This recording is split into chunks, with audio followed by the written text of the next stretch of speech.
Assalamualaikum warahmatullahi wabarakatuh. Selamat berjumpa kembali siswa kelas 12 baik MIPA maupun IPS untuk mata pelajaran sejarah Indonesia. Dalam kesempatan ini kita masih melanjutkan materi pembelajaran tentang upaya untuk menghadapi ancaman disintegrasi bangsa. Dalam hal ini di kurun waktu tahun 1948 sampai 1965. Nah, dalam kesempatan ini kita akan mencoba membahas tentang konflik dan pergolakan Indonesia yang berkaitan dengan kepentingan. Nah, kompetensi dasar yaitu Anda diharapkan bisa menganalisis upaya bangsa Indonesia dalam menghadapi ancaman disintegrasi bangsa antara lain lewat PKI, Madiun, Parleban, DITI, APRA, Andiasis, RMS, PRRI, Pramesta, G13 PKI. Untuk KD 4.1 silahkan Anda bisa membaca sendiri. Nah, tujuan pembelajaran nanti ada 3, yaitu menganalisis munculnya pemberontakan APRA di Bandung tahun 1950. Dan yang kedua yaitu mengidentifikasi perkembangan pemberontakan Andiasis di Sulawesi Selatan, serta yang ketiga menganalisis latar belakang dan tujuan munculnya gerakan Republik Maluku Selatan. Nah, di sini kita lihat nanti dari materi kita di bab 1 ini ada 2 hal, yaitu tentang pergolakan dalam negeri, kurunnya 48 sampai 65, yang kita cetak tebal yang kemarin sudah kita bahas. Nah, hari nanti kita bahas yang nomor 2.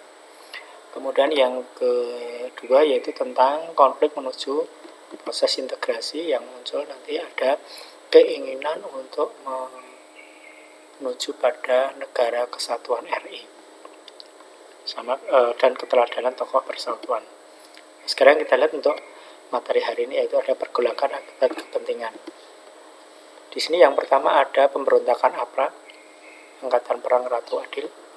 Kemudian yang kedua tentang pemberontakan Andiasis di Sulawesi Selatan. Dan yang ketiga yaitu pemberontakan RMS. Kita lihat dulu yang pertama yaitu pemberontakan APRA atau Angkatan Perang Ratu Adil, di mana tokoh utama yaitu seorang kapten tentara kerajaan Hindia Belanda atau Kenil, Raymond Westerling, yang mungkin sudah Anda kenal sejak SD. Gambaran tokohnya memang seperti ini. Nah, kemudian dari sini akan kita lihat apa sih latar belakangnya, yaitu ketidakpuasan pejuang dalam tanda petik terhadap kebijakan RIS, di mana sebagai dampak dari adanya KMP akan terbentuk negara Indonesia Serikat. Kemudian angkatan perang, dalam hal ini nanti TNI yang pada saat itu sudah ada, akan dilebur dengan Kenil menjadi Angkatan Perang Republik Indonesia Serikat atau APRIS. Nah, kebijakan RIS pada saat itu yaitu untuk menggabungkan semua kesatuan ke dalam APRIS. Nah, dalam hal ini dari mereka yang dari Kenil itu memiliki rasa tidak puas, tidak mau dilebur menjadi APRIS, tapi pengen tetap terbentuk menjadi negara federal yang tentara federal yang ada di wilayah Pasundan. Nah, ini dari latar belakang ini nanti muncullah ini pemberontakan APRA.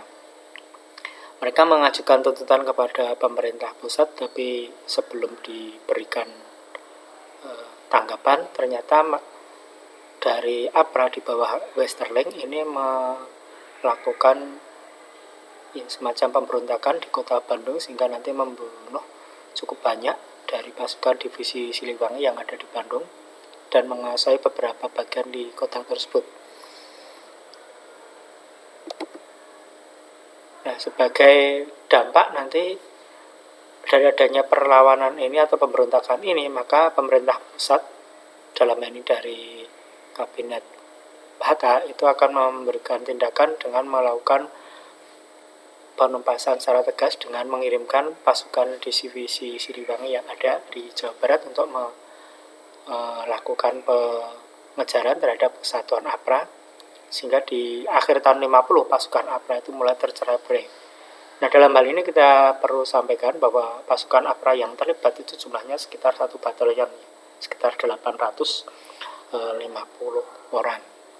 Tapi setelah terjadi gerakan penumpasan, ternyata pasukan APRA ini tercerai-berai, kemudian Kapten Westerling sendiri itu ternyata nanti akan melarikan diri ke Singapura, kemudian menggunakan pesawat sipil dia pindah ke negeri Belanda sampai akhirnya, sehingga dari sini nanti muncul ada keinginan atau ada semacam upaya untuk memunculkan yang bersangkutan sebagai orang yang melakukan tindak kejahatan perang. Namun demikian, sebelum tindakan itu dilakukan, itu yang bersangkutan sudah meninggal tahun 90-an.